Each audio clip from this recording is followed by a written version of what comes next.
da a chroeso I Poetry is Alive and Well. Good afternoon and welcome to Poetry is Alive and Well with me, Chris Davies, and me, Anne Pelleschi. And we've got two amazing guests here today, Dawn Passmore and Leighton J. Rees. Hello both, how are you? Very good, Hello. thanks. Welcome. Now then, you're both from Swansea, obviously.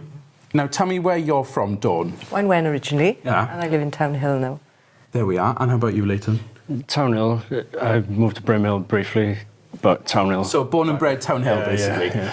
So I suppose Town Hill's had a bit of a bad rep, hasn't it? Recently, in the few last decades, hasn't it?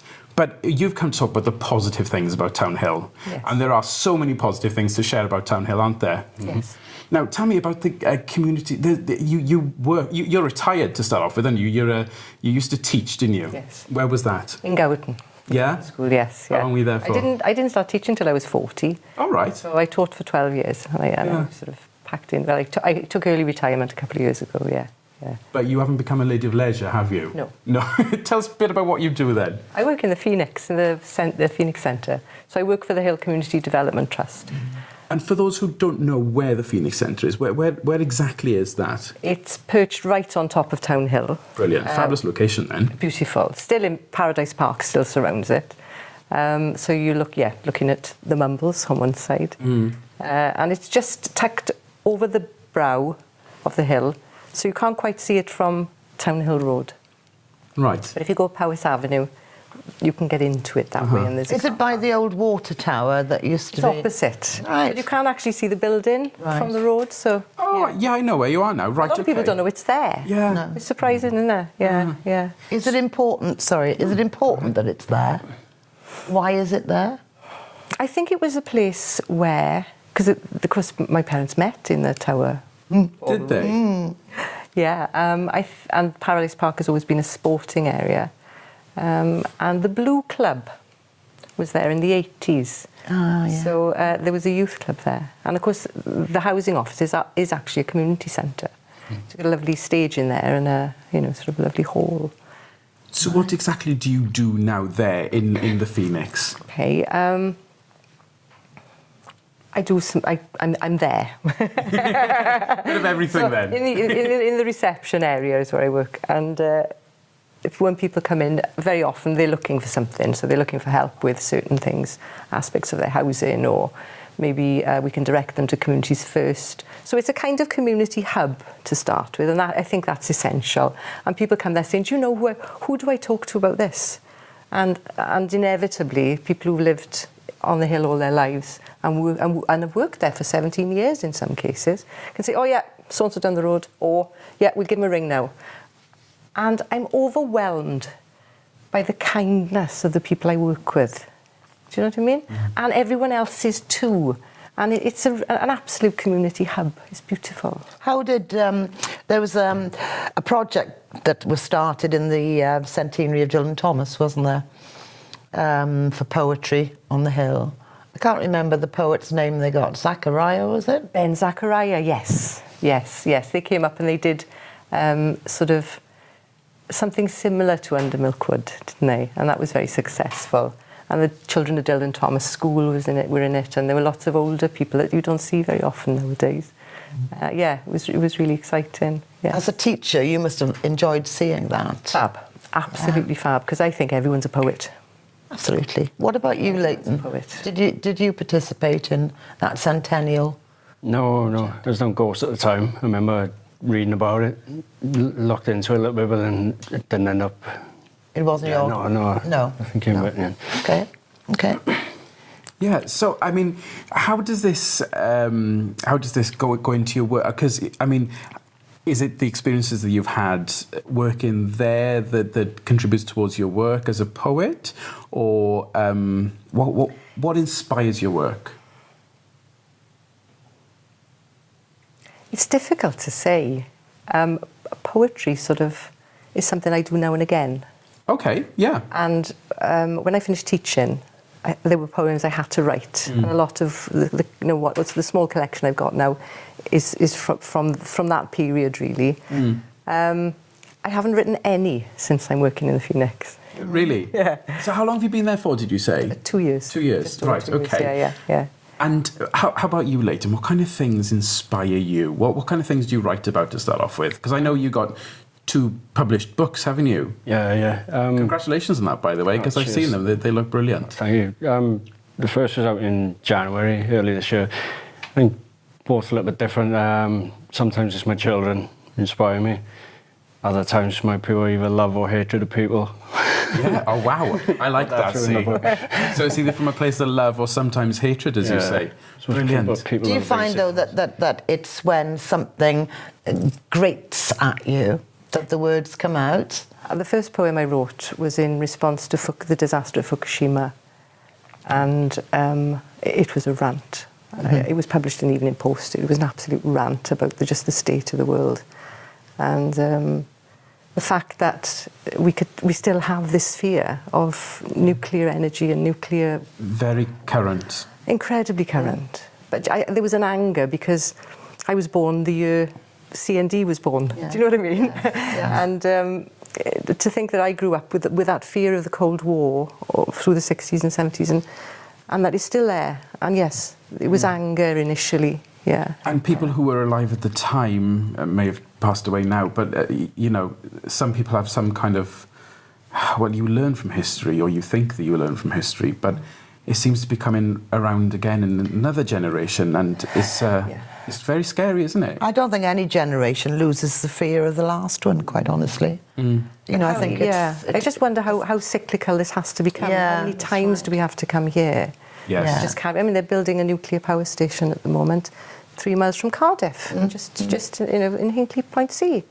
Yeah. And they are going to dump radioactive mud in Welsh waters. What about you, Leighton? Where did your poetry first start? What was it? Was it a strong emotion that got you into writing? We used to do it, yeah, sometimes it's nice to vent, get things out. Used to do it just as a hobby mostly. And then never thought anything of it. Sometimes just throw it away just to get out your system. And then people told me, you know, send it into Evening Post first. They published it, then put it up online, and slowly it built, and ended up with even emails from people in America wanting to read my poems on YouTube and things. Just gives you a little confidence boost. And you know, like I said, the negative things happen. It's a nice way to get out your system. Of course. Do you feel like you have to filter what you say sometimes? I mean, do you hold back with some things? Or do you feel like you're completely open, honest and raw with your work? I'm pretty honest and raw. Oh, good for you. Yeah. I mean, you've, like I mentioned, the 2 published books. We've got Tales from the Gin Hotel, Leighton J. Rees. Can you just hold that up to the camera? So We could certainly do that. Thank you very much. So we can show the viewers at home. And we've got Green Heart. And that was quite controversial, wasn't it, the Green Heart? Which was the one, first of all, that you were top of the charts with the downloads or something? Tales from Gin Hotel come out, and it was briefly on top of Amazon's new poetry release chart. So it had like local papers and 15 seconds of fame with it. And Excellent. yeah, So, I mean, can we hear some of your work to start off with? And can I just say, I think it's more than 15 seconds or minutes than fame. You know, poetry is always going to be there. Your poetry, both your poetry, is going to be there. Yeah. You know, and it's only you can scream and shout about it, and it's about time you did. You're quite right. Once it's written down, isn't it? We were talking about the humble Welsh people earlier. Absolutely, and I'm getting fed up with it. So we'll do the promotion for you. Yeah. So, Leighton, what are you going to read for us? It's is it Beautiful Boy you've got, or is it... Yeah, Beautiful Boy. Yeah? Yeah. Can I just check we've got enough time? We've got enough time. Do you know what? We're going to keep this for the second part because we're about to come to the break now. But tell us a little bit about A Beautiful Boy, and then we'll hear you read a bit about it in the second half. If you don't much just for my son, my middle child. Wrote it after he was born, and you'd probably be embarrassed by it growing up and kick my backside for it. Bless him. Parents' job. How old's he now? He's 4. 4. So it was written 4 years ago. Yeah. So I got a 6-year-old, 4-year-old and 2-year-old, so Brilliant. keep me nice and busy. Yes, indeed. Oh, right. Okay. Now, so that is in this In the gin book. Okay, brilliant. Right. So Green Heart. Did you read? This is the newer one, isn't it? The Green Heart. Yeah, Green Heart's new. Yeah. Now you're also working on a children's book of poetry as well, aren't you? Yeah, it's like children's story and rhyme. It's coming out November 30th this year. It's kind of like an alternative reindeer story. So instead of Rudolph the Red-Nosed Reindeer, I got Denzel the Hard-Nosed Reindeer. Excellent, sounds hilarious. Love it. Right, well, we're going to take a break now. We'll see you after the break. See you in 2.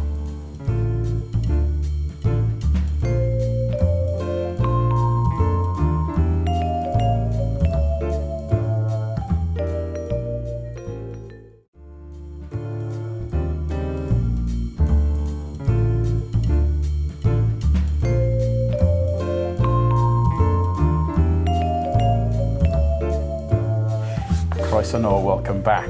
We're still here with Dawn Passmore and Leighton J. Rees. Now then, we did end the last half. You were about to read, weren't you, Beautiful Boy? Let's start with that then. Beautiful Boy by Leighton J. Rees. The most beautiful boy I had ever seen. Sand white hair, eyes blue as the sea. To join the perfect princess in our home, they shall rule my life forever. Short, sweet and simple. Oh, that's lovely. That's lovely. The most beautiful boy I had ever seen, sand white hair, eyes blue as sea, to join the perfect princess in our home. Oh, that's a beautiful line. They shall rule my life forever. And that's the truest of lines. Yeah. Isn't it? Yeah, you know, 3 of us in this company have got children. Yeah. And they do. As soon as they draw, breath, don't they? Yeah. You know? What I like about this is a tribute. It's a tribute to your child, but it's also simple, you know, in what it's saying. And what it's saying for me is something very, very deep about both your children, the princess, the little girl that's already there, and the boy that's joined them. And this in particular shows that poetry doesn't have to be complicated. It can just be simple words. It's like you've always said, isn't it? Just words. And like you said about that everybody being a poet. Everyone's a poet. Yeah. Well, can you just elaborate a little bit about that? I think Whitman said it first, Walt Whitman. But I really do believe that you know, sort of everyone has something to give. And one way or another, whether you write it or whether you do it or, you know, we're all poets. I believe that, very much so. What's just hopping back to Leighton, what's interesting when I read your bio were the poets that you put down who inspired you, who you read. And 2 of those poets are American. And one is Ella Wheeler Wilcox. Yeah. And she was born in the 1800s, died just after the First World War, I think. But she wrote romantic stuff, very much The Observer, just like Jane Austen, and who was another one of the people that inspired you. And Ella Wilcox, she said those words. What were the opening lines? Can you remember the opening lines that the people always quote of hers and don't realise they're hers? Smile. Oh, the world laughs the with world you. smiles with you. Weep, and you weep alone. You know? Yeah, that's still said today, isn't it? Absolutely. All the time. Absolutely. Yeah. Which is why, you know, your words as poets, they will be there and somebody will pick them up. You won't even know who they are. You know? Yeah. But she's a romantic. And then you go on for, who's the other one with the funny name? Nash. Ogden Nash. Yeah, Ogden Nash. I mean, Ogden Nash. Candy as dandy. Candy is dandy. You know what I mean? But he's also writing about relationships as well. And he's an observer, isn't he? Yeah. And Leighton was saying earlier that he's going to get married to the mother of his children. But he just wants to do it cheaply, you know, not have the, you know. I'd be doing that as well. Yeah, you know. But it was Nash that wrote the I do, I will, I am, or something like that. Yeah, yeah. And he's talking about the difference between men and women, and men, you know, just get used to it. You know, you might want to sleep with the window closed, but when she wants it open, it'll be open. You know, that type of thing. So. But they're very much observational poets, aren't they? Mm-hmm. Yeah, definitely. And that's what comes through in your writing too, I think. You know, for me, when I've read bits. Now, we'll go into a bit more of your work later as well, but just to make sure we've got enough time before we run out of time again.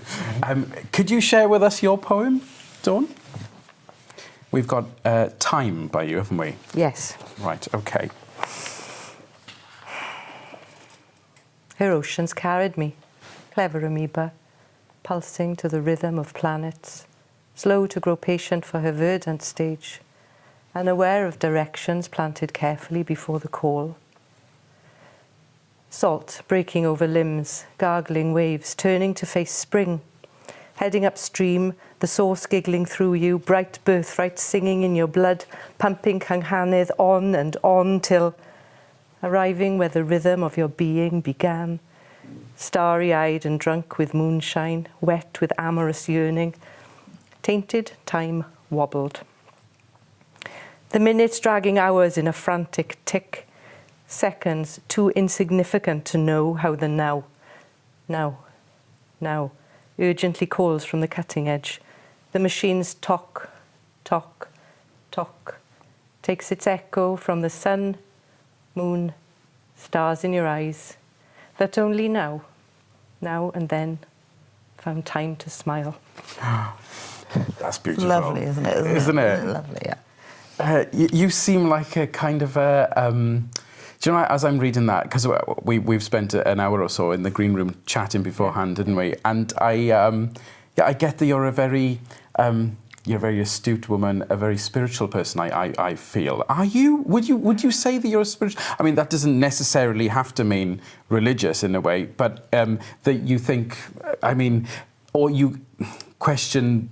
Maybe you look into, you're not just one person, I mean, or you are rather just one person on the earth, and there's something bigger out there, and you're aware of time, you're aware of the world, I get.